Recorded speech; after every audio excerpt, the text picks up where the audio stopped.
vlog mga utulin, mga butil. Mamitas na yung sitaw mga butil. Ayan. Ayan o. Kahit medyo kukunti, at least meron. Diba? Pang-limang harvest na mga butil. O ha?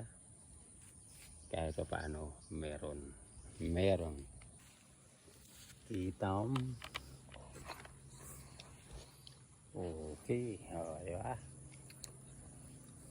May ganansya sa ating pagpapagod mga butil.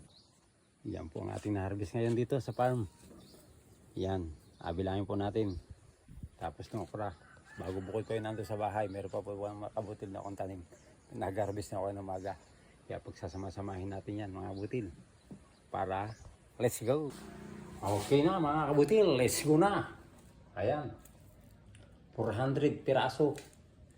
Tali, 4 na tali, 400 piraso. Ready for benta na yan. Tapos siguro yung mga nasa ilalim yung okra, siguro mga 2 kilo yun. Tapos meron tayong pang giveaway, bulaklak ng sitaw doon sa aking pagdidilibiran na yan. Tapos kasama na yung reject.